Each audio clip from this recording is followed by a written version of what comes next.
for joining us. Tonight's agenda will focus on our subcommittees that have been formulated, I must say, very successfully, with almost 150 people volunteering to serve our school district's effort to reopen our schools in the most appropriate manner possible. I would like to thank all of our citizens and staff for their dedication and commitment to our students, our school district, and our community by participating on these subcommittees. I must say our subcommittees and the direction from the state of Washington will provide the launching pad to prepare for the reopening of our schools, whenever that may be, in grand fashion. We are determined to do so, and together we will make it happen. There's a lot of unanswered questions, but we are posturing our subcommittees to be very flexible and nimble in terms of any information that comes down from the state of Washington and the governor, so that we can be in a position to do whatever's necessary to reopen our schools. And at this point in time, I really believe that our subcommittees are poised to make that happen. So what I'd like to do is have each one of our subcommittee leaders kind of give us an update, what's happening and the direction that they're going. But please keep in mind that I've asked our subcommittees to not move too fast and get ahead of ourselves before we find out what the parameters are from the state. And I was in a Zoom meeting this afternoon and this morning with the state superintendent of public instruction, Superintendent Reichdahl. And he said, along with Dana Anderson, the superintendent of our ESD 113, that Monday, the 8th of June, will be a very important day for all of us in the state of Washington in terms of public education. They're going to give us some direction that will be very helpful to our subcommittees as we do our work. So I want you to keep in mind that, again, we are postured to make a difference, but we didn't want to get ahead of ourselves and have to come back and redo any work that we may have done up to this point. So I would like the subcommittees to report out. The first subcommittee is student, staff, and family social, emotional needs and support. We believe that's very, very important. And I must say that our committees are very consistent with the work that's being done at the state level. I would like for Marianne Marshall and Susie Worsbicki to kind of give us an update on their work, please. Well, thank you, Dr. Apostle. I know Susie's trying to log in right now, so she'll join us here in a few seconds. But we're excited about our committee. We have 30 different stakeholders on our team, which is a wide variety of students, staff, and community members. And we have decided that before we move forward, we need to come up with a survey to identify what are the social emotional needs, and then create a plan from there. And so we had our first meeting last Thursday just to get to know each other as a group, and we're looking at a variety of different surveys that we potentially could use. And we're also researching and reading various articles to help move our work forward. Very good. I've given the committees, just for everybody's information, a charge. First of all, clarify the subcommittee purpose, why we exist, identify the important issues that need to be addressed, and then finally, after much effort, making recommendations and bringing forth an action plan to make those things happen. So again, Monday, June 8th, very important day, especially for this particular group. Anything else that you want to add, Marianne? No, that's a good representation of where our team is, or where our committee is right now at the present moment. So you have 30 members in your group? Correct. Okay, very good. That's excellent. And what could happen, folks out in our community that are listening to this open forum, we could have various groups branch off each subcommittee depending on the amount of work that needs to be done. But we're starting, of course, with these 7 subcommittees to begin with. The second subcommittee is a very important one also, and that's really a committee that's going to look at remote learning and what that means in terms of reopening our schools and in respect to the traditional model of education.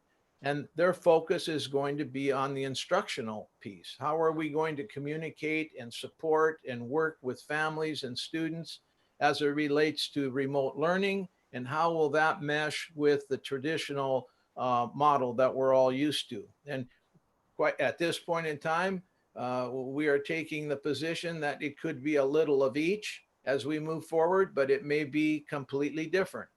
So Kelly Neely, who's our Executive Director of Curriculum and Instruction, Teaching and Learning. Kelly, you want to give us an update on how things are going and who's on your committee? Sure. So as Alex said, thank you. We're designing what learning will look like as we start back into the fall and then into the year. It could be all year.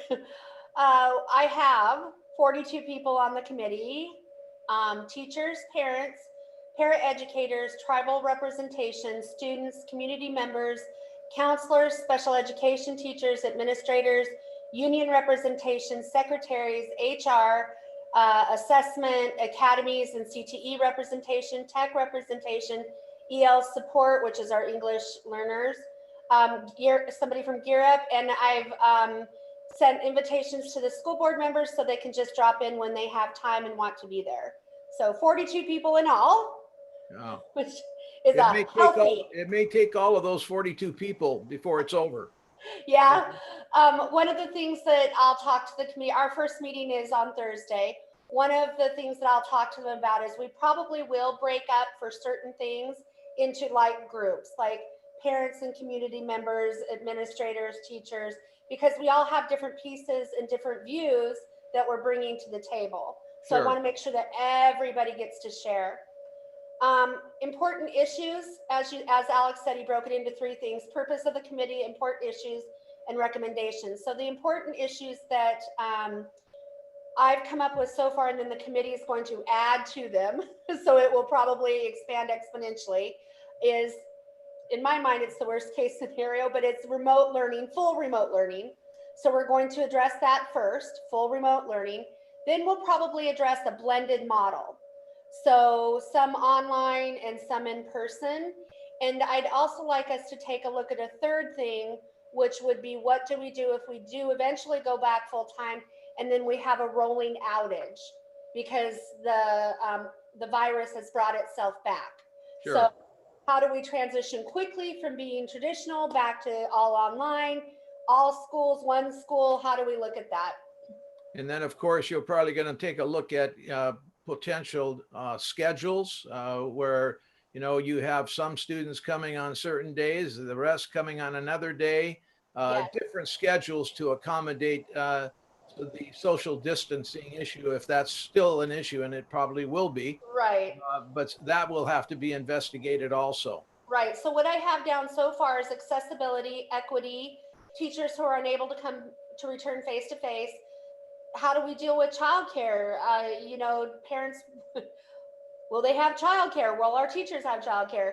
Classes that are hands-on that we can't necessarily do so easily via distance learning. How do we do assessments? What learning platforms are we using? Busing, how does that look? Although that's part of somebody else's committee, but we have to take it into consideration. How many kids can we get to school at once? Right. Physical space, PPE, do we have enough? What are we going to be required? Is it masks for everyone? Connectivity is a hot issue because can everybody get, a hotspot or Wi-Fi? Grading, how will that look?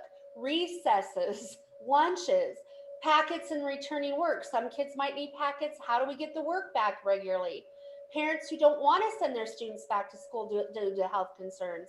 And then maybe even looking at transitioning back. What does that look like if we ever do get back to that? That's just the beginning.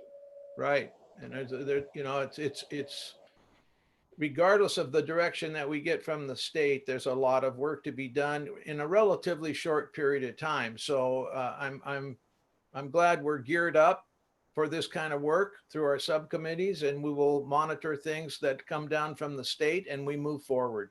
Thank you, Kelly. You're welcome. Appreciate it. Next subcommittee is operations, transportation, nutrition. Brenda Trogstad, who is executive director of our budget financial system. Brenda, can you give us a quick overview? Sure. Good evening.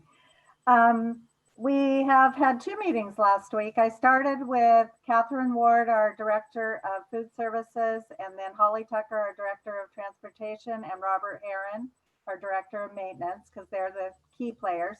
So we had an initial meeting to just clarify our direction. And then on Friday, we actually met with our committee, which has 15 people on it. I have bus drivers, mechanics, parents, a representative from the Latino community.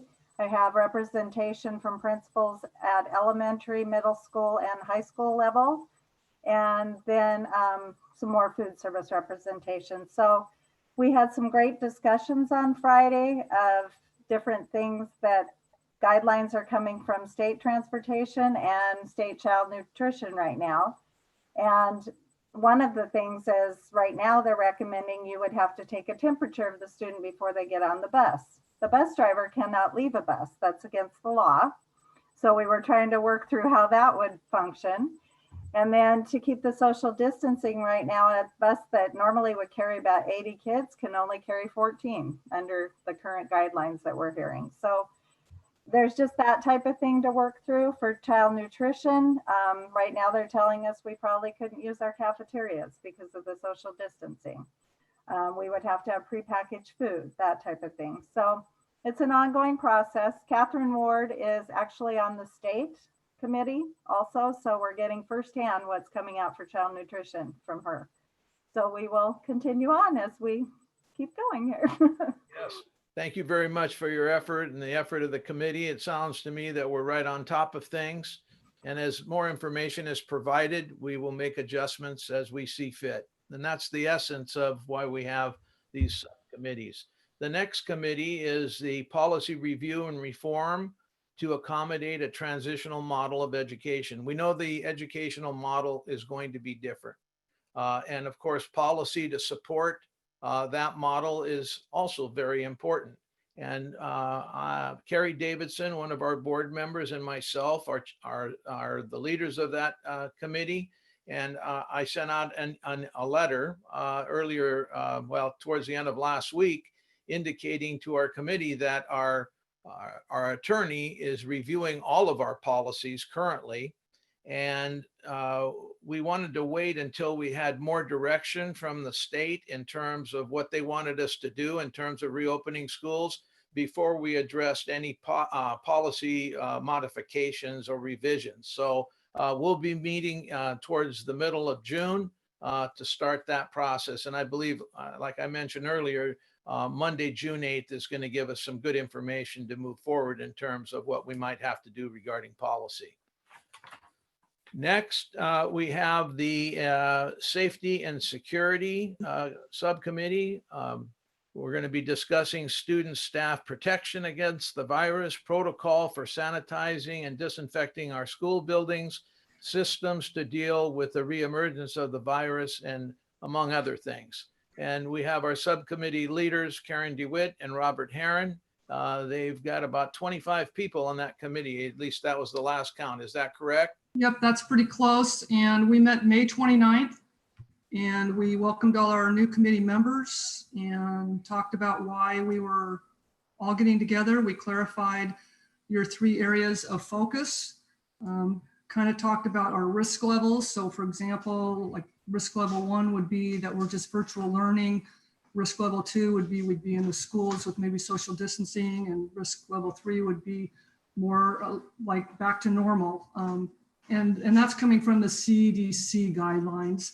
I know that OSPI may be changing that a little differently. That's what we're kind of waiting on. We talked about reducing spread, how to do that. We talked about hygiene, our face coverings, sanitation supplies, classroom layouts, physical barriers, communal spaces, a little bit about food services, And that just meant, we'll probably be at box lunches and plastic silverware, but Brenda's taking on most of that. And then talked about having a COVID-19 contact that would be contacting the health department on who that would be. And then really preparing for any students or staff that got sick if we were back in school on how we would handle that. Wonderful. Sounds like you had a great meeting. Robert, anything to add? No, one of the things that is clear is that there's definitely some gray areas between committees. So we're coming up with a procedure how we would handle things that were more responsibility for another committee, passing on that information to them as part of our committee, we find things that could be useful information or things for them to consider as they're continuing with their work. Thank you. Robert, of course, is our facilities person and operations, and Karen DeWitt is our safety and security director, and both of them have done a very good job in a short period of time. Who are some of the people that are on your committee, Robert and Karen? We had Eric Mall from the CEO from Mason General. We had the fire chief, Mike Patty, David Wyndham from Department of Health, Dr. States, who is with the Department of Emergency Management. He's their recovery operations chief. We have the police chief, the sheriff was invited, and there's a lot of administrators, and we have some paras. We have both school nurses on there. So we have a wide variety. Wonderful. Good work. Well-represented committee. Okay, next we have Trevor Leopold, who's our district athletic director, along with Mark Smith, who is our new head football coach and responsible for K-8 extracurricular programs. And they're going to talk to us a little bit about their subcommittee concerning sports and the extracurricular PK-12 program. Trevor. Yeah, we have 22 people on our committee. We've already met twice. Our purpose is to develop recommendations to the Shelton School District, which will follow the guidelines provided by the WIAA, NFHS, and as well as national, state, and local health authorities. We've been addressing so far in our meetings a safe way to register our kids for athletics, what weightlifting would look like and conditioning, what our summer programs might look at, and all the ways that we would have to adjust our practices so the kids remain safe. What in season might look like as far as fall season, winter season, and spring season. If we would have spectators that would be able to be on campus to watch the sports, and what we would do if they were not allowed to be on campus. If they are on campus, what we would have to do as far as social distancing, as far as concession stands, when they come in for tickets and stuff like that. And then also we would have to address budget issues as they arise. As you can see, as also with transportation, it's kind of hard to put 80 football players on with 14 people on a bus. So that's what we discussed so far. And Mark, did you have anything? Mark, are you with us there? I don't know if he is or not. Trevor. There you go. Yeah. Yeah, it's been a real good committee, a lot of good ideas, a lot of good collaboration. And, as long as we're moving in the right direction, then we're moving. So, Trevor, I was going to ask you, if you had a crystal ball, what do you foresee in the future in terms of high school activities and sports? I see they're probably going to adjust the seasons, and that hasn't been determined yet. There is they have low level risk, medium level risk, and high level risk sports. I believe the WIAA by July 1st, the beginning of July, is going to have a recommendation, and we'll have to vote on what we want to do. But I think it might be the spring sports might be in the fall sports might be in the spring. Or it might be a combination. We might just have stuff like golf, tennis, and cross country in the fall, and then the other seasons would have to be divvied up, and we'd have to figure that out. Is that being discussed in earnest at this point? Yes. It is. Okay. Very good. All right, next subcommittee, a very important one, is the communication, public relations. As we move forward in designing how our schools will reopen, it's very important that we communicate from the onset what's going to happen, how it's going to happen, who's going to be involved, what can we do, what we cannot do. So the Committee on Communication and Public Relations is extremely important as we do this work. And our subcommittee leader is Katie Diamond, who is responsible for public relations and communications in our district. Katie, you want to give us kind of an update? What's going on? Yep. So our committee is comprised of 10 people so far. We have Shelton School District staff, we have community members, and we have business leaders in the community on our committee. Our purpose is to refine our communications to our families and community members so that everyone's aware of what's going on in the district and that everyone has the information that they need. Our first step is we're going to be sending out a survey. It'll probably come out next week once we get it finalized. The survey is going to pinpoint in areas where we can improve our communications and determine how families prefer getting their communications. The survey is going to be sent out via email. It'll be on our website, our social media. We'll have hard copies available at our packet pickups. And Ricardo Del Bosque is our bilingual family support liaison. He'll be taking paper copies out to families with our new school bus route, which reaches out to families who might not have internet or don't speak English. So he's going to be there for that support. And once we get our survey results back, we'll go through those and refine our communications and see how we can make our communications better so that everybody's aware of what's happening in the district. And as we move forward, there's going to be a lot of changes coming up, I'm sure. Yes, no question about it. Thank you, Katie. So there you have it, folks. Those are preliminary reports from our subcommittees. And again, we're postured for what's coming down the road. And as I found out today, Monday, June 8th, we're going to get quite a bit of information that impacts every one of these subcommittees. And that will give them the head start that they need to prepare in these various areas for our district to reopen. We're not really sure when that will happen, but we need to be ready for when it does, no question about it. Any questions from our citizens, from our staff at this time? Is that my cue to read the email posts to the message Yes, box? Yes, sir. All right. I have several. Okay. First one is from Whittle Christina. Hello. My comment is that giving only an hour to the parents and kids to have any input on how school will look like is not enough. This is a very important issue. The public should have the right to be involved. Taxes are paid by all the parents. They should have a say. So I hope this 1 hour meeting will be only one of the many. Thank you, Christina Whittle. Christina, thank you for your question, and I'll answer that.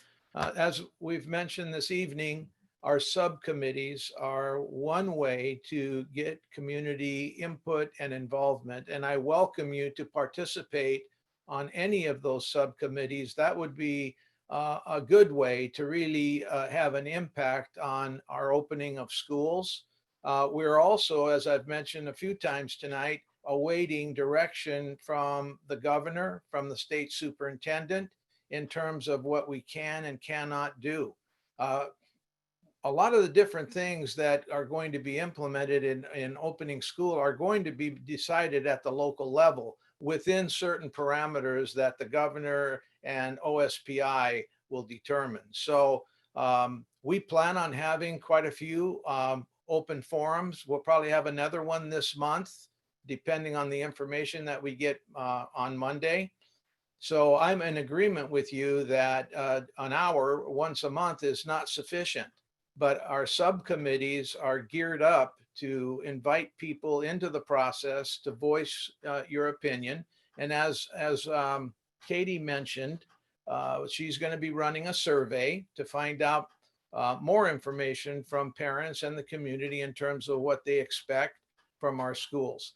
Now, as you recall, and I don't know if you know this, but early on in the process, we surveyed parents and surveyed staff in terms of what their needs were at that particular time in relation to remote learning and the support that they needed in terms of their students not being in school in a traditional manner. So we're reaching out continually to everyone for their input, and we're trying to do everything possible to support our families and our students in a very unprecedented time. So you can be assured that we will continue our open forums, and I would encourage you to look into our subcommittees and maybe find one that you're really interested in, and that would be important for you and for us. I know that we've put on our website the various subcommittees and the leaders and how to get in touch with them. So if you would take a look at that information, that would be an easy way for you to get involved directly. But I thank you for your concern. I thank you for your input. Okay, Bob? All right, we have another one from Sheena Kass. Loving the flexibility of distance learning. I feel so much more empowered in my child's learning. One of my children, a third grader at Evergreen, is thriving so much more academically and emotionally, having a learn from a home option in which we can take the time to fill in gaps while staying in contact with the teachers for strategies on how to keep him on track with benchmarks. Another son, a kindergartner, seems to thrive more within the structure of school. Would love it if there was a way to have the best of both worlds, in which there are shorter days of in-class instruction paired with teacher support for family prioritized home learning. Perhaps this would be a way to provide some physical distancing within the schools. I am also a supporter of your year-round schooling for more consistency in learning. I know that these are bigger decisions than district level, but wanted to offer these comments here if of any value. Sheena. It's Tina. Sheena. Sheena.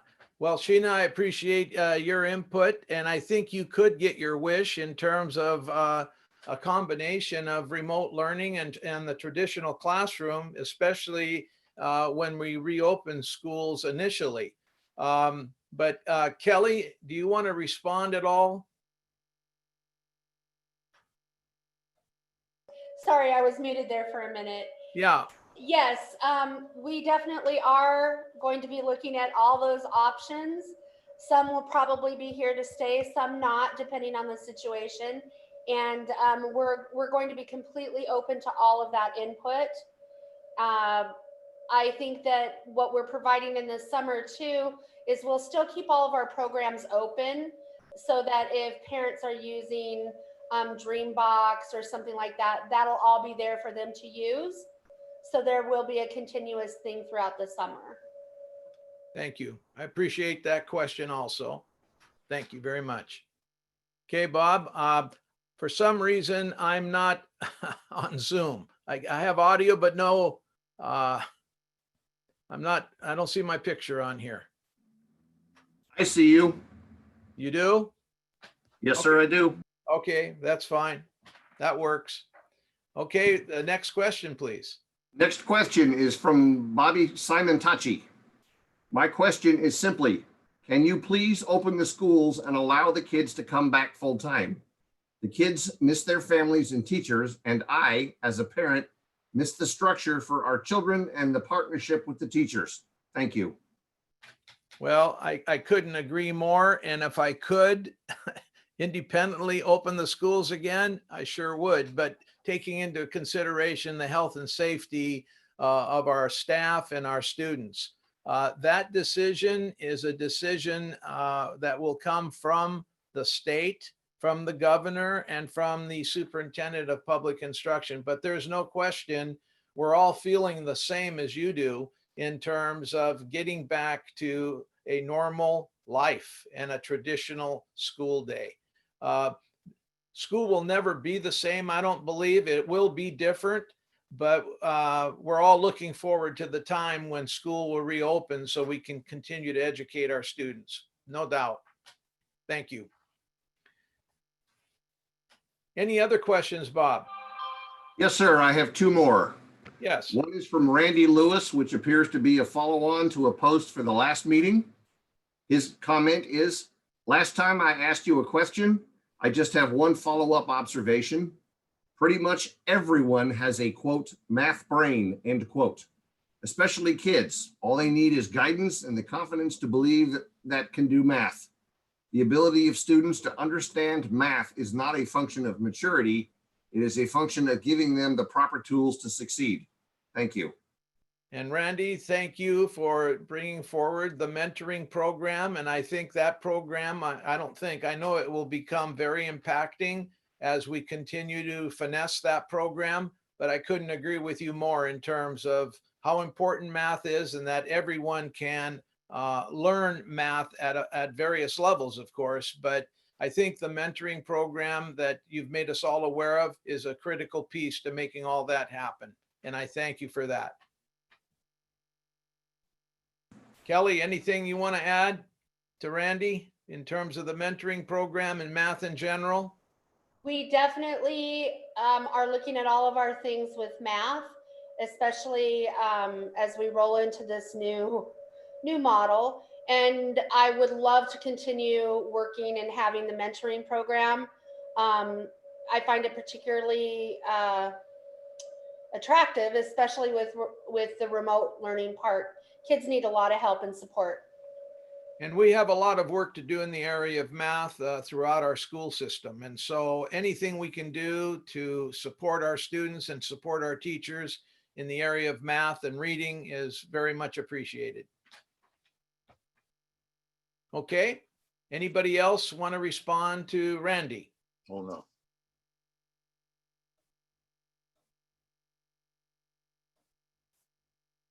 Next question, Bob. Last question from Kim Goldsby. Dr. Apostle, during the last community forum, I asked you questions that you left me standing on the dance floor while watching you dance around me. I hope this simple format makes it easier for you to communicate your answers. 1, is it ever acceptable to allow any school district employee to falsify documentation or misrepresent issues, especially in a supervisory position?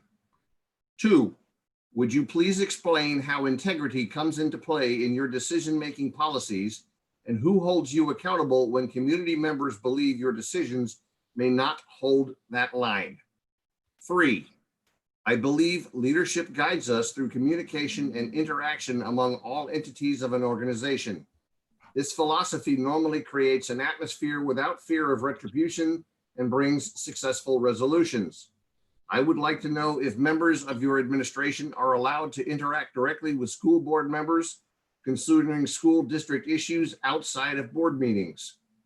And the last part of the question, during the COVID-19 pandemic, has it been or is it acceptable for any athletic program in the school district to be holding physical conditionings, workouts, etc., off school district grounds with a paid or volunteer coach? If so, who approves that and what is the criteria? Are all students given the same opportunities? There is community concern that specific coaches have begun leading workouts at their home. Is this a liability issue? Is this not being irresponsible? Okay, you're going to have to read each question again, and I will answer each question as we go through. First question.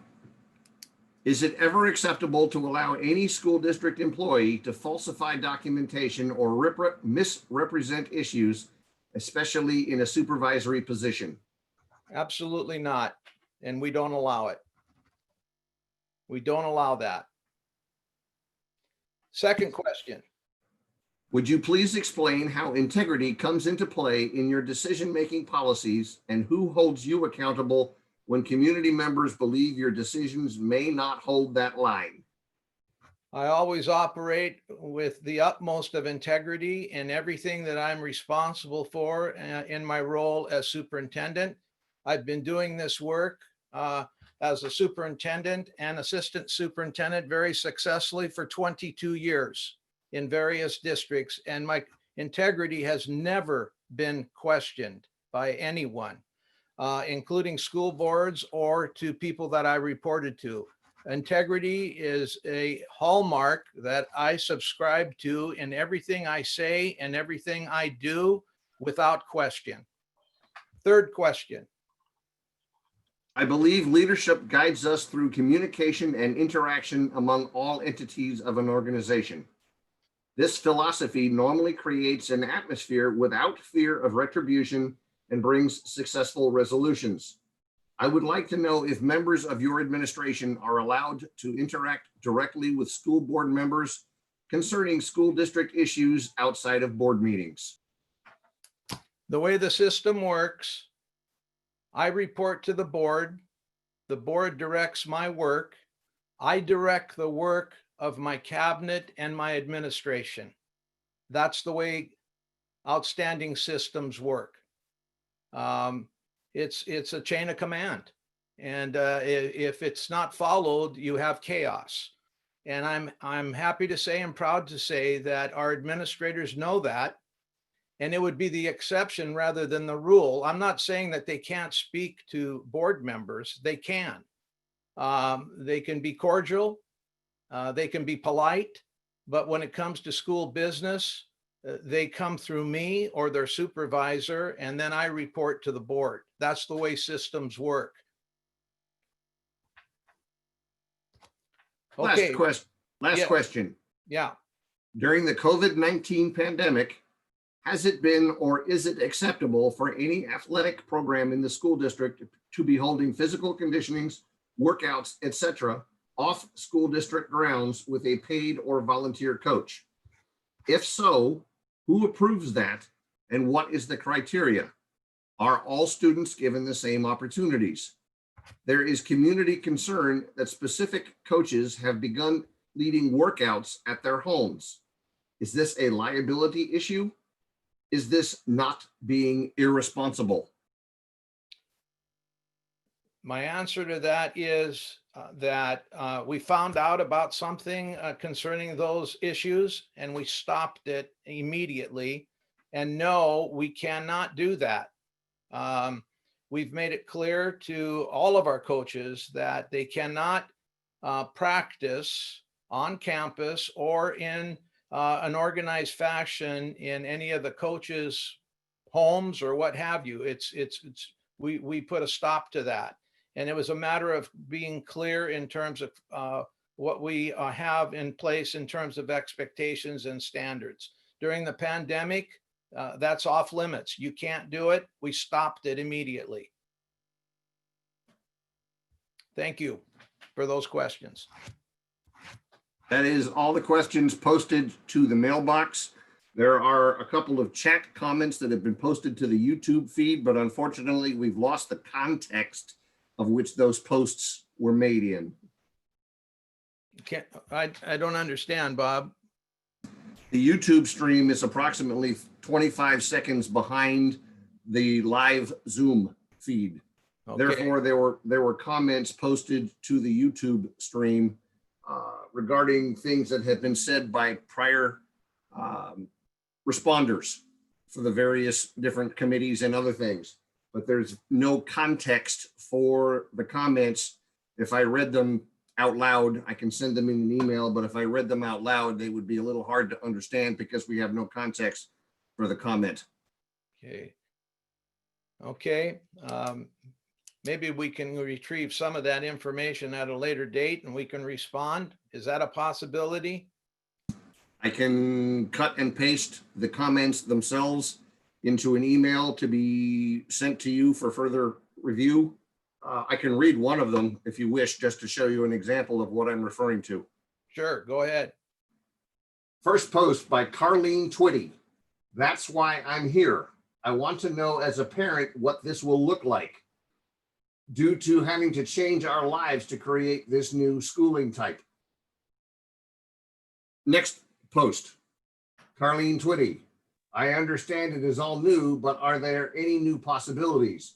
Do you guys have any idea what you might do? We have, do you want me to, okay, is that the end of that?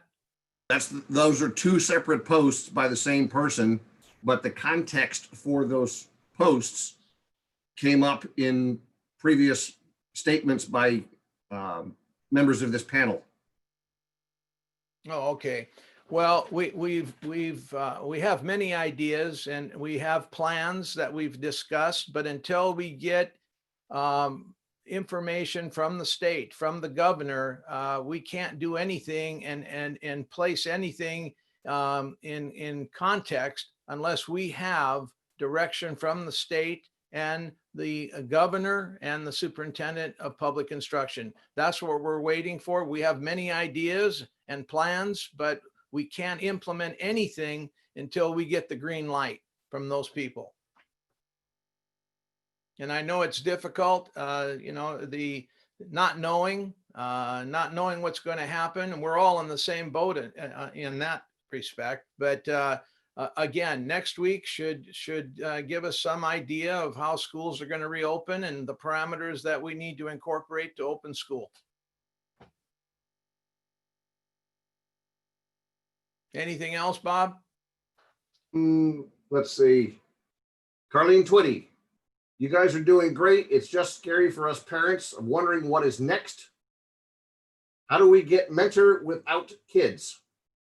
Those are the last two posts by her. And then I have a post from somebody else asking me, how do we speak? Which I'm trying to reply to right now. They want to speak when?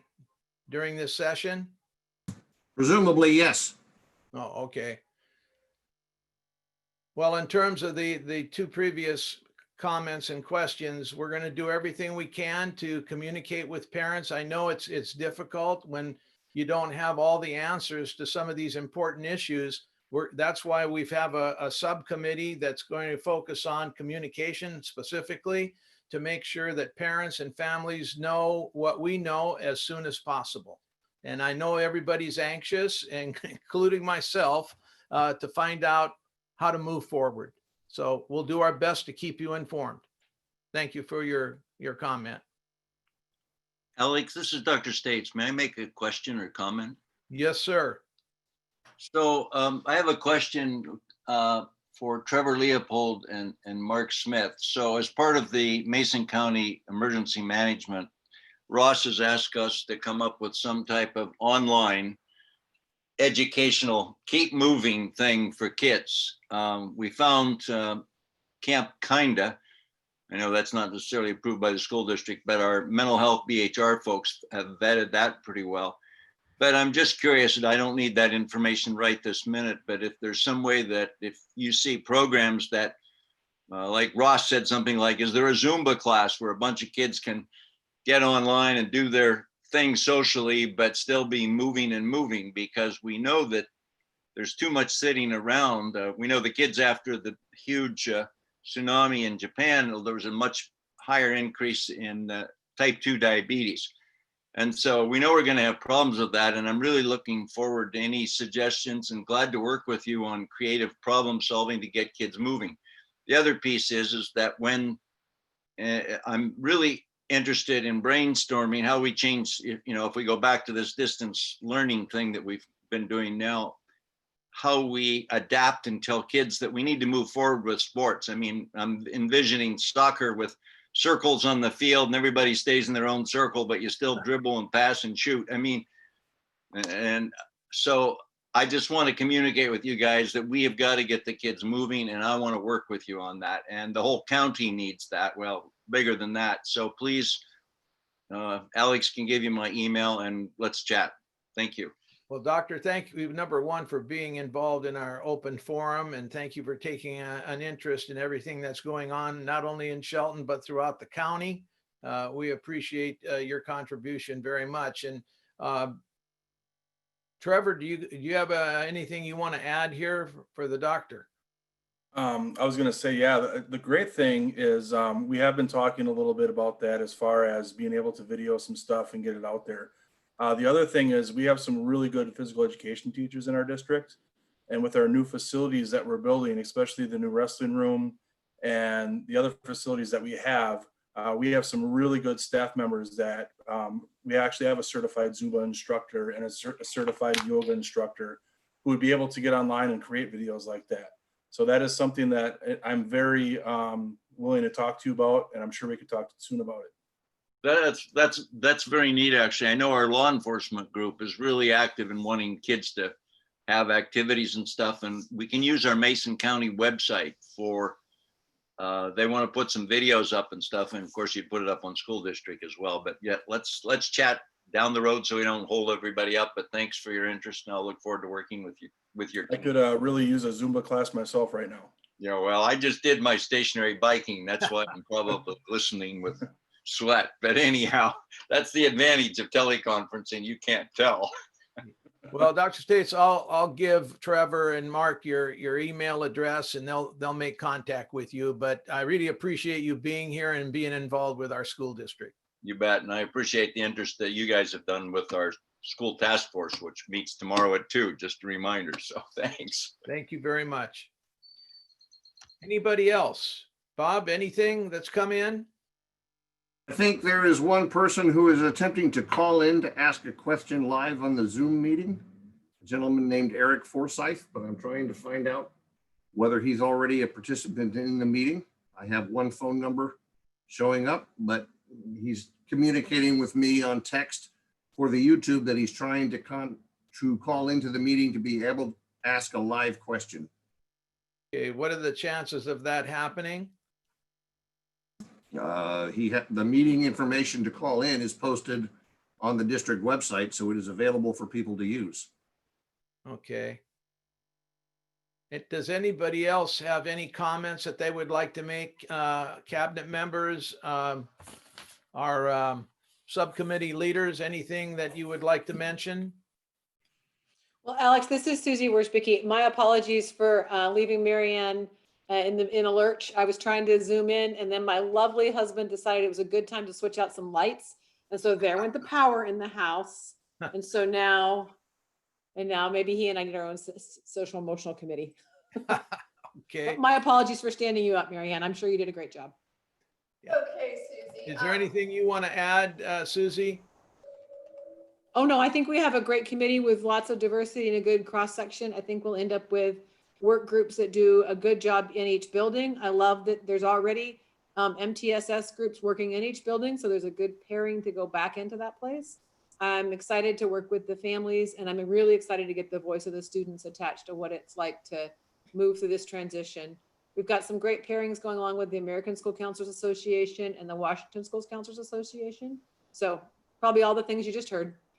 Well, thank you, Susie. And you know, the social emotional needs of our students and family and our staff is of paramount importance.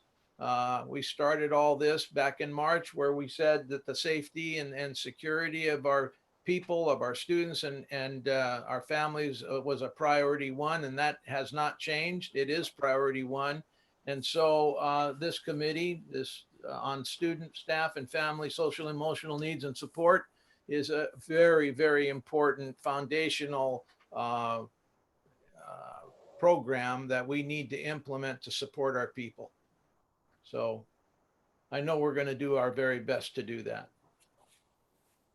Dr. Apostle, I believe Mr. Forsyth is now live on phone wishing to ask a question. Very good.